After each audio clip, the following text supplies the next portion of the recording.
Hello and welcome to this quick little video I just wanted to put together talking a bit about the Stand By Me event and the free 4-star character choice that you'll get to have.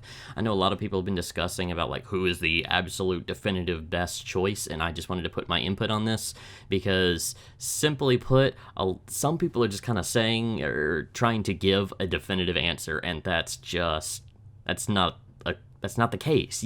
There is no definitive best character. It really depends person to person which character you should be picking. If you really just want to hear who I think the best overall choice is, I mean, I guess Jing Cho is a super versatile character who, even each constellation on him, they're all pretty much solid buffs. So if you really can't make a decision on your own, then there you go.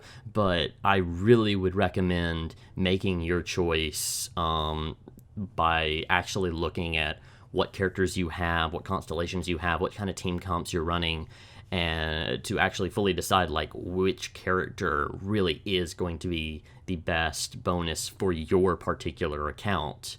I'll say for my account, for example, I am picking Jing Cho, but I'm not picking him because he's a definitive best option overall. I'm picking him specifically because of the kind of team comps I'm running and where my Jing Cho currently stands. I have a Constellation 1 Jing Cho, and I tend to run him a lot with Kaching and Tartaglia, and when I run him with Tartaglia especially, his C2 is going to be fantastic because it's just going to provide free Hydro resistance shred, and that's a massive buff for my comps and my parties particularly.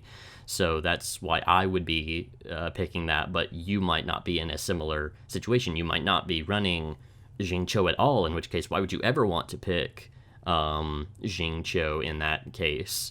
Maybe you're running someone like Razor or another physical damage character, and you either don't have Xinyan or you have a C1 or a C3 Xinyan. And in each of those scenarios, well, maybe that's your best choice because Xinyan is a fantastic support for physical damage carries, and her C2 helps keep that helps keep her shield up so that she keeps up that physical damage bonus even more, and her C4 provides physical resistance shred. Maybe you want Bido for one of her constellations to help make her a stronger main DPS or support as well. Maybe you have Albedo and or Zhongli, and you've been taking a look at Ningguang, who can benefit highly from them. And maybe you either don't have her or you just don't have any constellations on her, and you want to grab her C1 because that's a massive DPS buff for her. Maybe you're looking at Chongyun and seeing I think his C1 and his C2 are really good. I think his C1 is the extra cryo damage on his last normal attack, and I believe the C2 provides like cooldown reduction, I believe, and that could be really good if you're running team comps that use him. Maybe you're running D-Luke, for example, and you run Chongyun with him, and Chongyun would be a great constellation on Chongyun would be really good, or just getting Chongyun in general would be really good. The only character I really don't see as being a great option to take is Zhongling, but that's just because you get her for free already by getting through, I believe it's floor 8 of Spiral Abyss, or is it floor 4 or 3 or something? I don't know. It's been months ago that I got that, so I don't remember anymore. But that's the only one I wouldn't suggest. But even then, if there's really just a great constellation that you can get on her from looking at that, it's not the worst thing to go for. But I definitely would suggest that one below the others, just because you're already getting a free Zhongling already, just for clearing parts of the Spiral Abyss.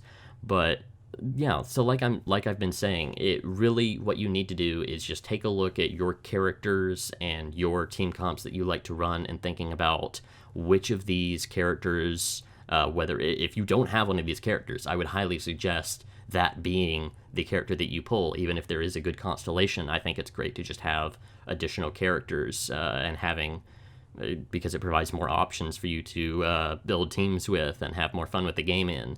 But maybe there is just a constellation or something like that would just be a massive buff to your team outside of whatever people might be saying is the meta choice to take. So it really, really should vary person to person which character you are selecting from this free list. So just make sure to keep that in mind whenever you're going through there. So good luck to everybody with the event. I hope y'all take some time to make a great choice and have a great rest of your day.